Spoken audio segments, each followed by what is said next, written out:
na região. Senador, eu lhe perguntaria também sobre um outro aspecto, que é a questão da indústria bélica. O Brasil tem estabelecido pontes de cooperação com a Argentina, sobretudo. Foi formado um Conselho de Defesa Sul-Americano e a mensagem, uma das leituras que pode fazer da Líbia é: quem tem riquezas energéticas que se cuide. O Brasil fez até aqui, o Senado fez até uma audiência pública recentemente, como defender, qual a política de defesa adequada ao pré-sal. Como é que o senhor vê esse outro lado mais difícil? Um seminário assim, muito interessante da Comissão de Relações Exteriores e Defesa Nacional. Eu vejo assim, você imagina que há pouco tempo um debate na OTAN estabeleceu que a OTAN trata do Atlântico Norte, mas você tem uma bacia atlântica. E a bacia atlântica vai do Ártico até a Antártica, não está limitada, não tem limite.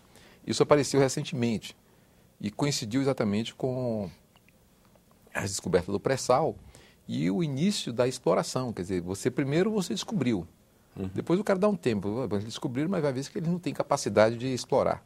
Quando você começa a mostrar que tem capacidade de explorar, então surgiu também o debate sobre a questão da bacia atlântica, de que a OTAN poderia garantir a tranquilidade e a ordem em toda a bacia atlântica. E na bacia atlântica você vai ter o petróleo do pré-sal, o petróleo brasileiro, mas você tem o petróleo africano, que está também na chamada bacia atlântica. Então, o Brasil ele tem que se preparar por todos os meios para garantir a defesa, a integração do seu território. Você tem 8 milhões de quilômetros quadrados, um pouco mais de 8 milhões de quilômetros quadrados em terra, e você tem quase 5 milhões de quilômetros quadrados no mar. Então, é um outro continente no mar. É o que se chama de o Atlântico, quer dizer, a nossa planície azul, né? Amazônia Azul. Amazônia Azul, né? Imensa, 5 milhões de quilômetros quadrados, é um território gigantesco. Tem o petróleo e o gás, mas tem muito mais riqueza nessa região. Então o Brasil não tem que ter receios também da integração do nosso continente do ponto de vista da defesa. Então acho que esse foi um passo e uma iniciativa muito importante do Brasil. Acho que isso é um passo também ousado que o Brasil deu, de ligação. Isso evidentemente que vai ter um debate intenso, porque esse processo não é fácil. Você vê que nós temos aqui a Colômbia, que eu estou esperando o dia da integração da Colômbia aqui no Mercosul, definitivamente. Mas daqui até lá você vai ter uma resistência brutal, porque ali você não tem só as bases militares americanas, você tem um conselho político, você tem uma orientação política para não permitir aquela integração e deixar aquilo ali como um território quase que ocupado pelos americanos na nossa região, na nossa América do Sul. E esse passo do Conselho de Defesa, ele demonstra, primeiro, você tem condições de juntar força na América do Sul. Segundo, nós temos potencial também na área industrial, que nós precisamos desenvolver ainda do ponto de vista tecnológico. Nós não podemos ser proibidos de vender aviões para a Venezuela ou para qualquer país da América do Sul. Isso é um verdadeiro insulto. Mas esse insulto ainda é pela dificuldade tecnológica. Nós temos que avançar mais do ponto de vista da nossa tecnologia. Nós temos que garantir que o nosso lançador de satélites consiga colocar o nosso satélite em órbita.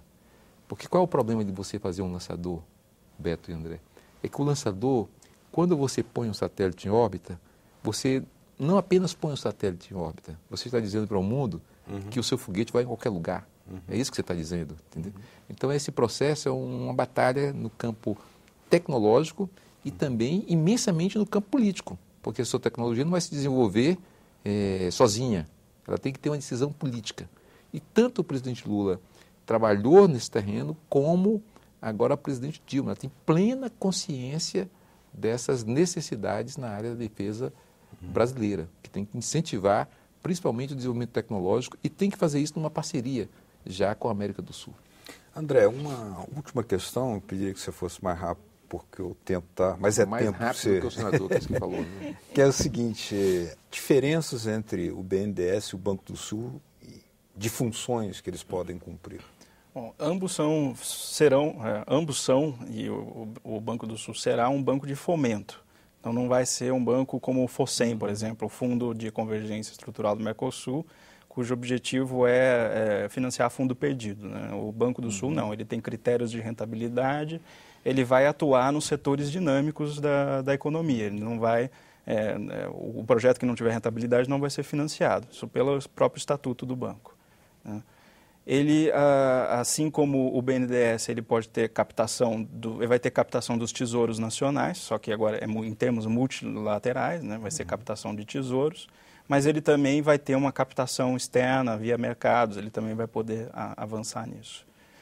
Uma peculiaridade do Banco do Sul é que, independentemente do capital que cada país aporte, o voto é um país, um voto. É um sistema de democracia direta, independentemente de representatividade, independentemente do capital aportado, que vem de uma crítica dos organismos multilaterais parecidos, né, que o voto é conforme o capital. E uma questão que eu acho que é fundamental é que o Banco do Sul, diferentemente dos outros organismos existentes multilaterais, ele vai poder financiar projetos de infraestrutura de longo prazo com alto risco de incerteza. É isso que a gente precisa, esse que é o problema, porque é muito incerto você financiar esse tipo de projeto. Os capitais privados não vão. Tentaram fazer isso no projeto da IRSA em 2000, década final de 90, em 2000, e não conseguiram por causa do modelo de financiamento calcado em capitais privados. A crítica desse processo está ao Banco do Sul. Agora, você tem o Banco do Sul seria uma superação desse processo. E se tudo der certo, ele vai assumir a carteira da IRSA. Se tudo der certo. Eu espero. Né? Como técnico, eu espero que ele assuma. Porque você tem um conjunto de projetos que foi absorvido pela Unasul, no Conselho de Infraestrutura e Planejamento, que é o COSIPLAN. Né? A IRSA se transformou num fórum desse conselho e está precisando de um órgão financiador multilateral. O Banco do Sul é esse órgão. Muito bem. Nosso tempo, infelizmente... Você tem aí um grande programa de aceleração do crescimento da América do Sul. Exato. Isso aí. Porque o Banco do Sul pode ajudar muito nisso.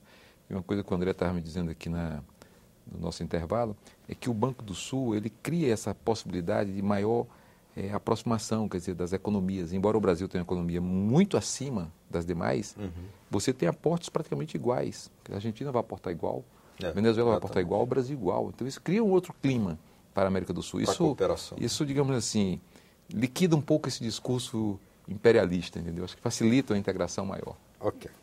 Queria agradecer a presença aqui dos nossos convidados, o senador Inácio Arruda e o doutor André Calice, do IPEA. Muito obrigado pela presença. Estaremos sempre abertos a esse tema aqui. Voltaremos a ele, porque o jogo está se transcorrendo, né? A votação do Banco do Sul está em andamento aqui. Né?